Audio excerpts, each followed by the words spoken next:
William Correa, encantado, economista, joven, hombre de experiencia en varias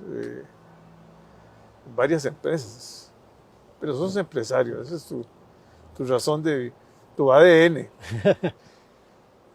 Hablemos un poco de la grave situación inflacionaria que tenemos, 2 dígitos.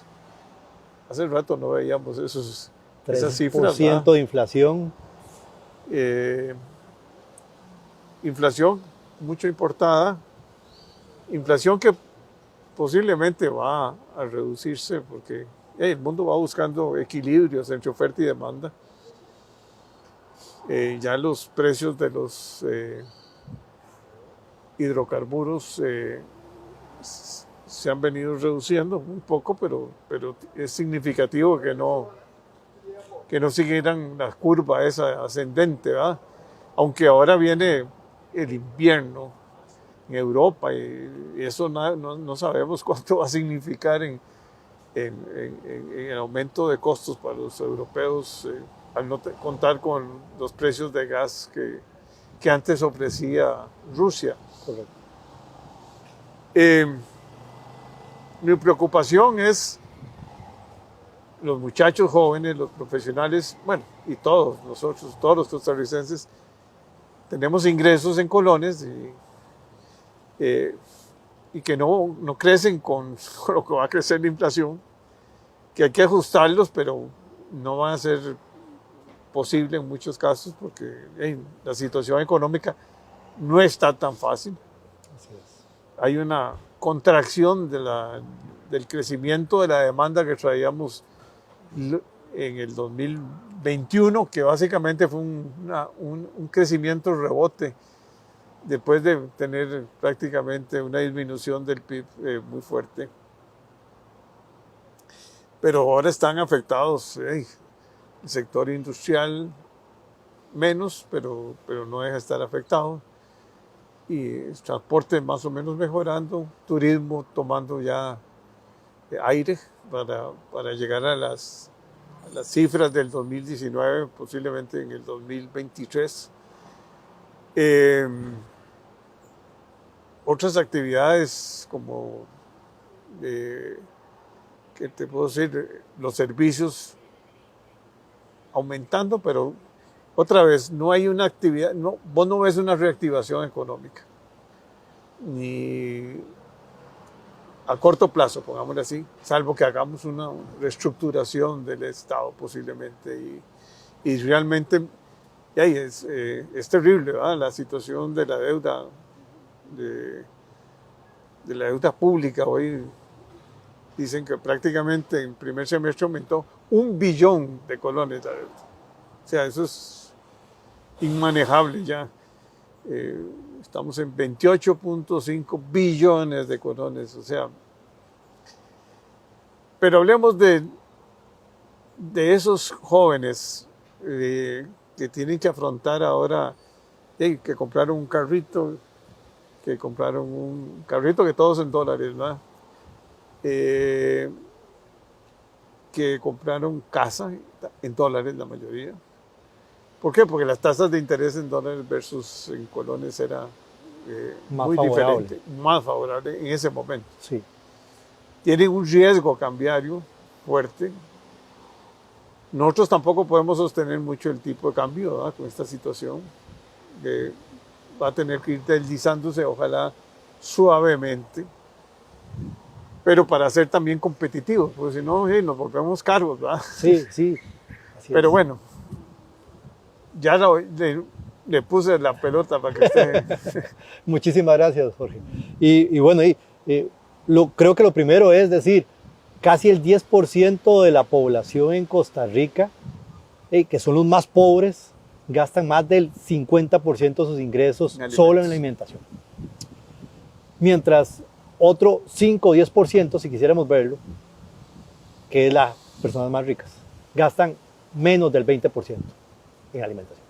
Entonces es contrastante cuando usted comienza a decir, bueno, y ahora veamos los centennials y millennials, que son esos chicos de edades que apenas están entrando a la universidad en algunos casos, en otros casos no tienen la oportunidad de trabajar, no pueden la oportunidad de estudiar y van directamente al mundo laboral, en donde sus ingresos rondan menos de $2,000 en algunos casos y tienen créditos personales que los están ahogando, porque simplemente esos créditos personales están haciéndole frente a lo que tiene que ver con el gasto personal, que en este caso estamos hablando de alimentación, transporte, que vos lo dijiste, y ahora con esos aumentos de tasas de interés en colones y en dólares, se les está haciendo la cuota del crédito más pesada.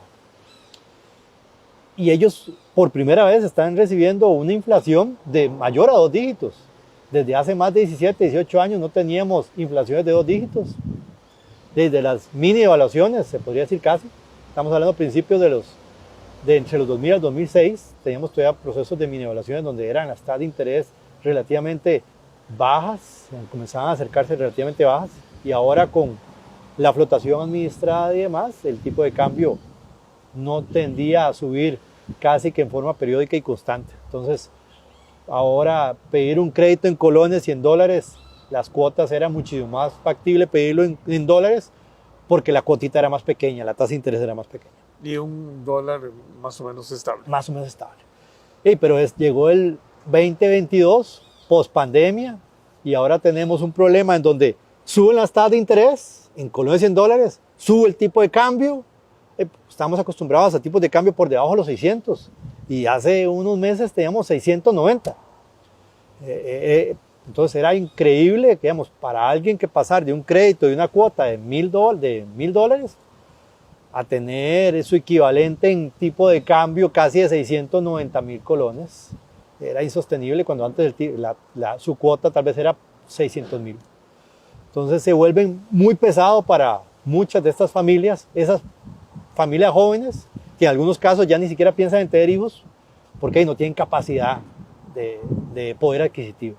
Y si quieren tener capacidad de poder adquisitivo, entonces busque un mejor ingreso que le es difícil porque en este caso tienen que aumentar su nivel académico o su experiencia, que era otro tema que también habíamos hablado. Entonces el tema que hay en este caso es que muchas de estas familias nuevas lo que hacen entonces es que reducen su calidad de alimentación. ¿Qué es? Entonces voy a tratar de comprar una canasta básica un poco más barata, pero bajo la calidad de la alimentación. O en algunos casos compro menos pollo, menos carnes, reduzco esa calidad de alimentación y eso también en el largo plazo afecta a estas familias. Entonces es muy complicado cuando tenés esas generaciones. Cero viajes. Sí, cero viajes. Entonces la seguridad alimentaria se te va reduciendo, esa seguridad alimentaria. Y más en la gente de bajos ingresos, nos estamos diciendo gente que de alguna otra manera salió de estudiar y dije voy a trabajar temporalmente, y de un momento a otro esa temporalidad se volvió en casi una obligación siempre. Estamos viendo épocas de escolaridad donde ya comenzamos a darse la deserción a niveles que son críticos, donde estás viendo cada vez las familias donde menos cantidad de niños tienen, porque simplemente no tienes poder adquisitivo, ya no puedes dar la ¿Cuánto sostenibilidad. significa un muchacho en un colegio privado o escuela privada? Exacto. Son casi $1,000 en algunos casos por mes, y poniéndolo en promedio, ¿verdad? Porque hay algunos casos que se exceden y otros un poco más bajos. Entonces lo que estamos viviendo es, de alguna otra forma, estos millennials y centennials están viviendo su primera generación de inflación mayor a 2 dígitos, con altas tasas de interés, tipo de cambio que se está disparando, más del 8% en lo que estamos viendo. Y eso que estamos viendo Costa Rica en general, si vemos toda Latinoamérica, es una situación muy similar. Y donde hace poco, la semana pasada, el Banco Central de Chile, su tasa de política monetaria ya pasó superior al 10%, 10,75%. Costa Rica está en 7,75%. Yo veo que de alguna otra manera esa tasa de interés en Costa Rica todavía puede subir más a lo que va el problema de inflación. Y estamos viendo inflaciones 13% al último corte del INEC.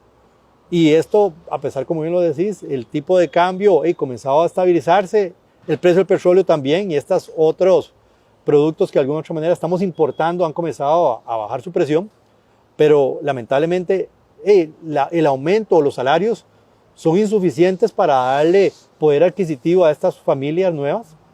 Y estas familias nuevas, el problema que tienen es que no tienen, en algunos casos, un patrimonio o un ahorro que el día de mañana pueda sufragar sus gastos actuales. Y muchísimo menos están pensando en este momento en un ahorro y una pensión a largo plazo. Y porque de alguna u otra forma en el largo plazo uno tiene que tener una pensión suficiente para que alcance para pagarle al doctor, seguir pagando sus gastos fijos de alimentación, transporte y demás. Y si no comienzas a ahorrar desde joven, la cuesta de ahorro se te va a hacer cuesta arriba y se te va a complicar aún más, porque naturalmente los fondos de pensión están destinados en muchos casos a tener cada vez más aportes voluntarios, porque lo obligatorio no te va a alcanzar para tener una calidad de vida como la que quieres vivir. Y el problema que tenemos en este momento en Costa Rica es que muchos de esos millennials y centennials, su único ahorro o su único activo, podríamos decir en este momento, es el celular. Y pare de contar, porque en algunos casos ni siquiera están pensando en algo más, ¿verdad? Y los pocos que tienen un carro o una casa, están viviendo con lo mínimo, lo básico, porque ellos son de otra mentalidad y ellos de alguna u otra manera no piensan en ese patrimonio o ese ahorro a largo plazo, estamos hablando 40 años después, en una pensión.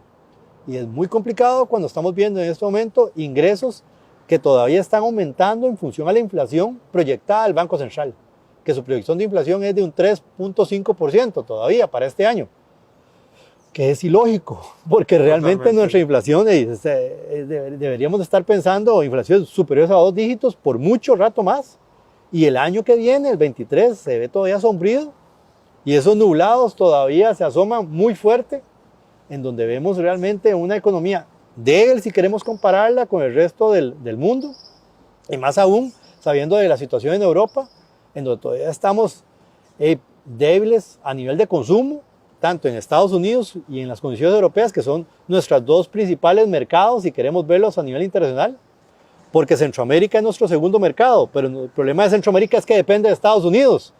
Entonces, si Estados Unidos está mal, nosotros vamos a estar mal también como socios comerciales. Sí. Sí, una Centroamérica que depende mucho de las remesas. Exacto. Exacto. Un Salvador, un Guatemala, un Honduras, sobre todo. Y Panamá, que todavía vive del canal de Panamá, y es importante ingreso para ellos. Pero comercio, pero Costa Rica, ¿qué tiene? Costa Rica en este momento tenemos que hacer los famosos clústeres de servicios que vemos en zonas francas, y vemos un sector todavía agrícola muchísimo más desarrollado y tecnificado, pero lo que nos falta todavía es generación productiva y traer otro tipo de empresas que vengan a crear muchísimo más valor a la región centroamericana y aprovechando estas nuevas tecnologías que desde hoy deberíamos de estar ya aprovechando a través de eficiencia, innovación, business analytics y todo lo que tiene que ver con la parte de ciencia de datos, que es el futuro que viene mañana. No es fácil esto, ¿eh? No. Es una ecuación complicada, ¿eh? Es una ecuación también que nosotros, el tipo de cambio, la gente tiene que entender que tiene que ir ajustándose un poco oferta y demanda, ¿verdad? No puede ser fija, o sea, ya eso hay que hacer deslizamientos, digamos, para también tener, porque la gente cuando está el tipo de cambio fijo, todo el mundo decía, bueno, multiplico por tanto y ya, no se les olvidó que tenía un ajuste ahí. Sí. Riesgo cambiario, que es el riesgo cambiario. Riesgo cambiario. Sí. Y ese riesgo cambiario todavía cubre un poco, porque las diferencias de tasas de interés eran abismales, ¿verdad? Entre un 6 versus un 14, un 15, o sea, cosa que no estaba bien, ¿verdad? Pero, ¿qué hacer? Sí. Esa es la gran pregunta. ¿Qué hacer? Habrá que readecuar deudas, más plazo, tasas de interés. Creo que se puede negociar poco con los bancos, ¿verdad? Sí. Porque a eso lo que le tenés que decir también es las benditas tarjetas de crédito. Así es. Nuestra clase media está muy endeudada. Sí. Y a esos profesionales les encanta, jóvenes, bueno, jóvenes y mayores, endeudarnos con las benditas tarjetas de crédito porque no medimos. O sea, falta una disciplina financiera para poder uno saber, bueno, que la tarjeta es algo que que es un gasto, Es un medio de pago, nada es más. un medio de pago y que vos tenés que pagar al terminar el periodo de los meses que te... Sí. Uno lo primero que tiene que hacer es, si es un Y hay que crédito, ordenar. Yo he hecho varias hojas de Excel y todas me salen mal, ¿verdad? Porque hay una serie de imprevistos. sí, así es. Y sobre todo cuando hay problemas de salud o decenas de eventos que uno no puede prever, digamos. Así es. Por eso es que primero el tema del ahorro es importante, número uno. Número dos es que usted tiene que endeudarse en la misma moneda que recibe su ingreso. Y zapatero a su zapato, digamos, no solamente las personas tienen que hacerlo, sino también inclusive las empresas. Tenemos que tener esa educación, inclusive hasta el mismo instituciones públicas de gobierno tienen que hacerlo. Uno ve al ICE, donde naturalmente su deuda principal es más en moneda de dólares que colones. Eso hay que cambiarlo, tiene que ser más colones que dólares. Por la misma naturaleza de que nosotros Que somos cobran. generadores, Sí, somos sí, generadores de colones, tenemos que cobrar entonces y tener deudas en esa moneda. Entonces esa parte importante y esa educación financiera tiene que venir desde el hogar, desde la escuela, desde el colegio, y tiene que ser parte de un curso de los mismos que tiene que desarrollar el ministerio si queremos hacer que de alguna otra manera esta nueva sociedad costarricense, estos nuevos jóvenes vengan con este chip incorporado de que el ahorro es necesario en todas las familias, pero más aún saber cómo manejar sus créditos y pedir un crédito productivo, no un crédito porque quiero salir del país, no, quiero un crédito que me haga ser mejor persona, que pueda de alguna otra manera disfrutar mejor de mi calidad futura de vida y vivir mejor mañana. Mucho de esta sociedad está hecha con otros valores, ese es el problema. Sí. Mucho no prever el futuro porque quieren disfrutar de la vida cuando son jóvenes, ¿verdad? Pero la verdad es que cuando uno es joven tiene que tener más previsiones porque la vida tiene un montón de cambios, ¿verdad? No hay mucha estabilidad, ya ves que las mismas familias se desintegran mucho, ¿verdad? Y las responsabilidades son complicadas, ¿verdad? Exacto. Y prever, y siempre prever que el día de mañana puede ser que tu situación de ingreso no sea la misma de hoy. No. Eso es importante. Y eso si tenés salud, ¿verdad? Así es. Si no tenés salud, pues más complicado. Bueno, encantado de verte y vamos a conversar otro día. Así es. Muchas gracias. Gracias, Jorge. Un gusto.